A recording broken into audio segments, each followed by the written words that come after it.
SoBol hits the franchisor hot seat. Coming up next.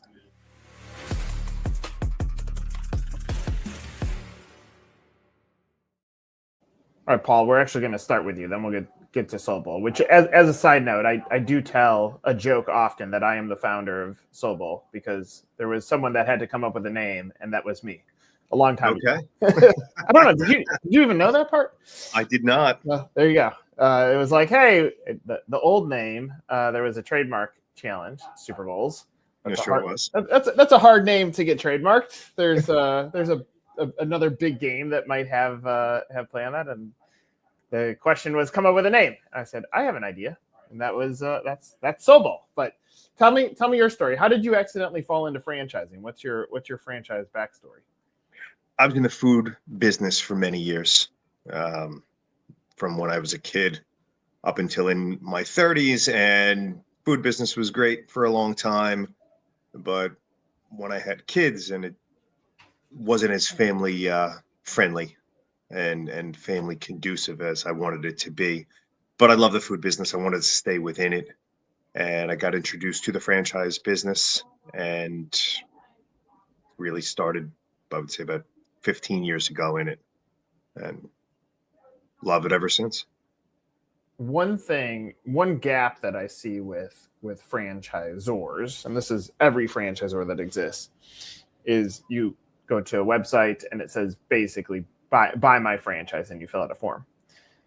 Whenever I've asked someone, I say, go back to the day before you were at a franchise job. Did you understand it? The bulk of human beings, like, definitely not to the depth of what it is. And so here we are asking a franchise candidate to understand what franchising is when they fill out this form. And then we're like, well, they're not returning our calls because they get scared. If you go back to the day before you were in franchising, did you understand it? And what has changed? And what have you grown to appreciate about it since? No, I mean, I really did not understand it at all. And it's certainly something, whether we're talking about a prospect or just explaining in your local community exactly what you do, or my affiliation with SoBol, it's always a larger conversation of people not understanding what it is. My appreciation for it now is the fact of we would not have been able to scale the way we have if they were all corporate outlets. There's no doubt about it. What disappoints you about franchise growth? Like what do you wish? I mean, is it an awareness challenge? Like if people would just understand the magic of the business that you put together, you would have more franchisees, or do you feel like it's grown at the pace that you think it should? I feel like it's growing at the pace that it should have for us. Yeah. And, allowing us to build the infrastructure that we have over the last 7 years, I think has put us in a great position to now grow at a more rapid rate moving forward. I mean, obviously the category has exploded around you. So you can see larger brands what a potential footprint is if you continue to stay the course. But I think what's important of what you just said, if I'm a franchise buyer, I just heard we've taken our time to build the systems and processes to prepare us for growth. Sometimes brands skip over that stage and go grow, and then the franchisee success deteriorates because they're just not, the infrastructure is so reliant on them versus corporate. And it seems like you guys have taken the right pathway to set up the infrastructure so that a franchisee, the odds of their success is greater.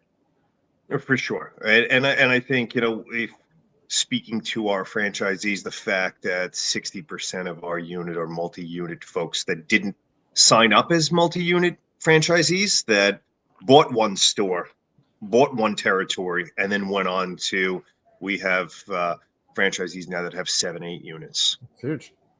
Well, what I love about that, as a side note, but my joke is, if I took every franchisor that I have and put them in a stadium and said, on the count of 3, tell me who your ideal candidate is, you're going to hear multi-unit, multi-brand. Okay, so all of you are going after the exact same person. But if we focus on how do we bring someone into a system and give them the tools to scale, and we build the next multi-unit operator, the availability of human beings that are like, yeah, I want to grow a business. Yes, I want to grow it for my family. I want to build wealth for my family. no, I haven't done this before. Someone give me the scaffolding to do this and I'll do it. And that's what happens when you get someone that signed up for 1 and now has 7. 100%. And honestly, we've had less success with those multi-unit, multi-brand franchisees out there. There are exceptions to that. We have a couple of great ones in the system right now, but by and large, we've had more success with single unit operators that work the business themselves, really got to learn the business, appreciate it, bring in family and friends into it, and then scale from there. Yeah, I mean, if we're setting a headline or a tone above our conversation in franchising in life, we're conditioned that we have to sell, we have to grow. Like that's what this fake pressure that's on us.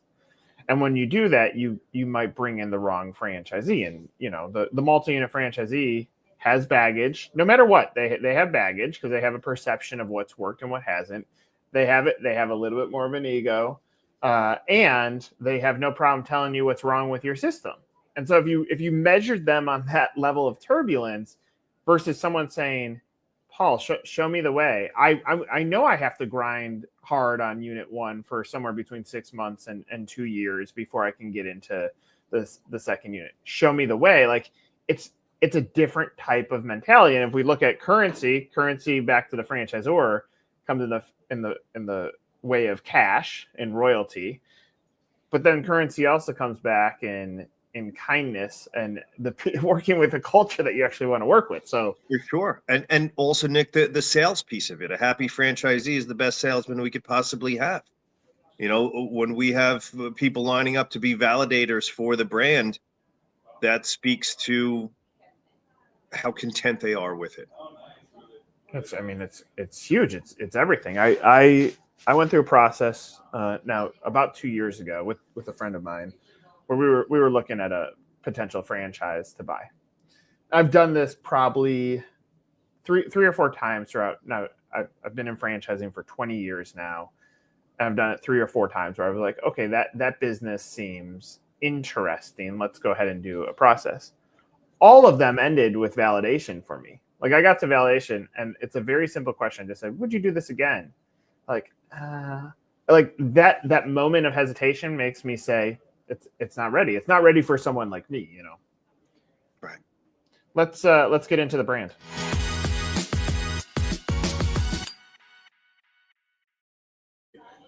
So SoBol, to someone that's not out there, obviously fans of the brand are the easiest ones to explain it because they're a customer. If they have the financial backing, they may have interest in being part of the business. But someone that's out there in the universe, how would you explain what SoBol is? We are an acai bowl, fruit bowl, smoothie brand with a real dedication to quality, smaller menu offerings as far as not chasing what everyone else is doing and concentrating on the core of our business, which are bowls and smoothies. And we've seen great success from that.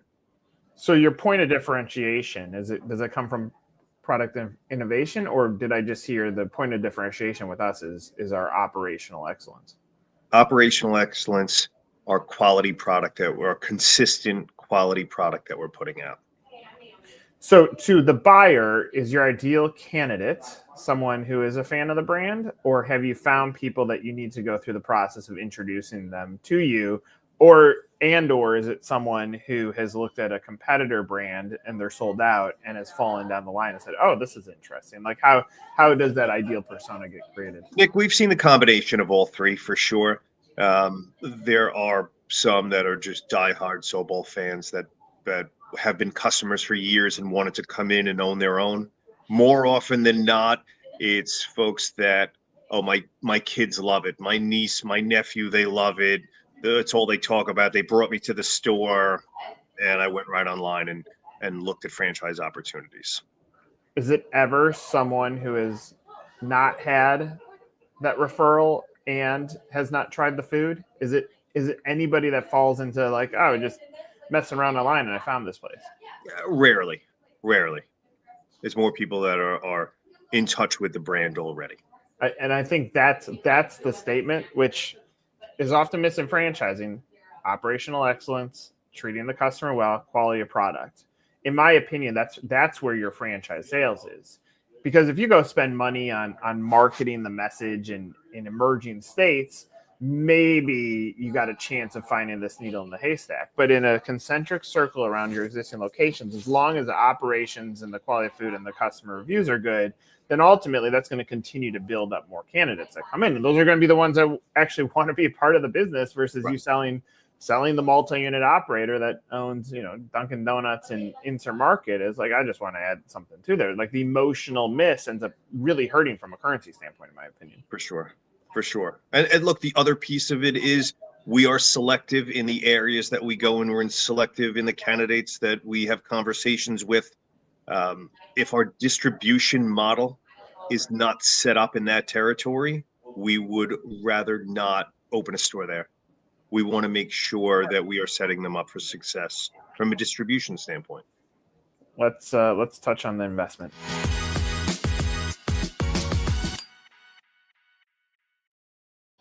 Costs to get in. What's in your item 19? How do you answer that?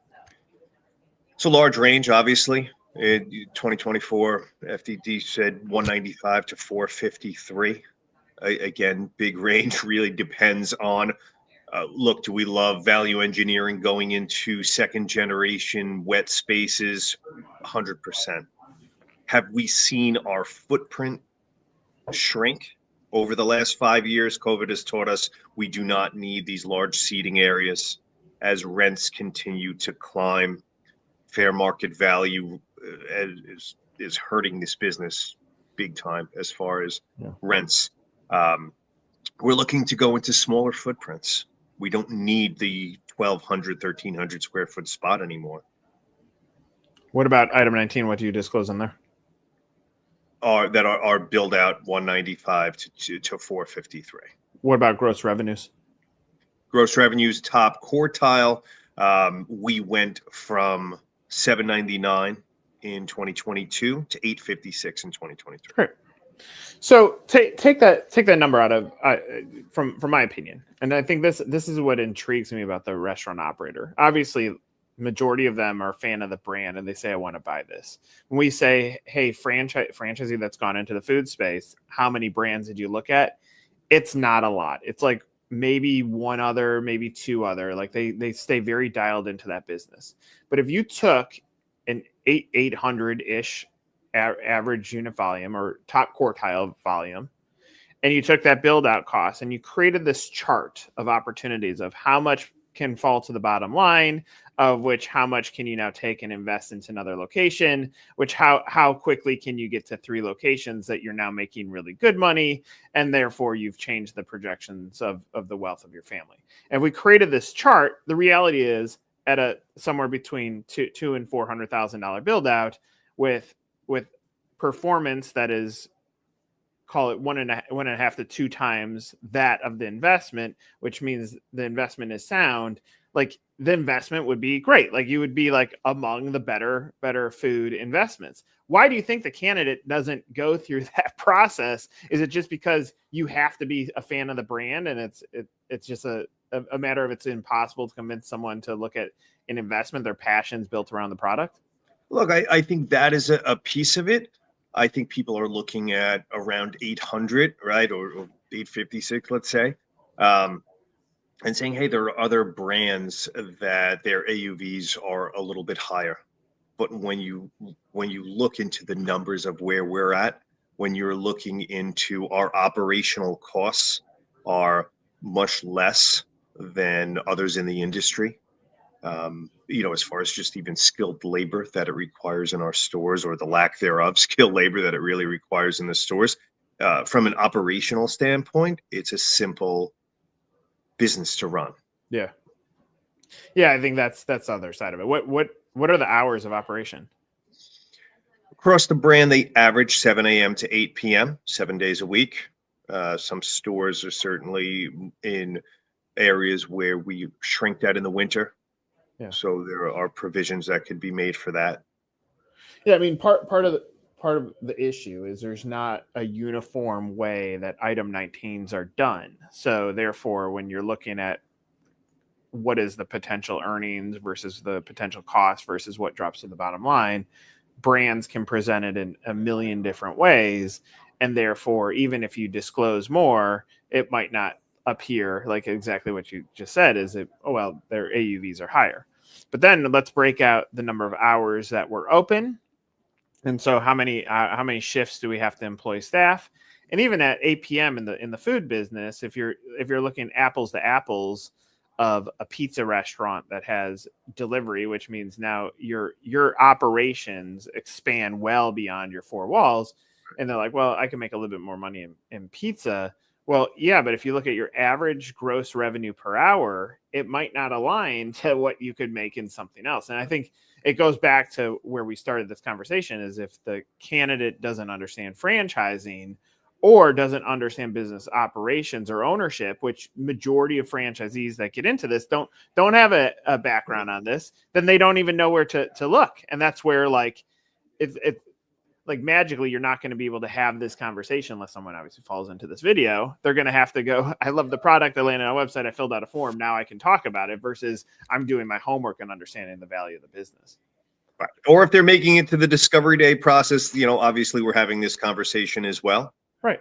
The other piece is that we are still independently owned, family owned. We have not had private equity infusions into it. We certainly care about our Z's and their profitability and their growth. So we're still able to really hone in on that and have that personal touch with all of our stores. And every grumpy franchisee should watch what you just said, that we actually care about you and stop being grumpy, right? That's how it should work. Let's hit on the vision.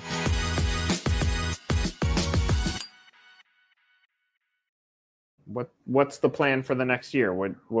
How would you answer what's the vision for the business?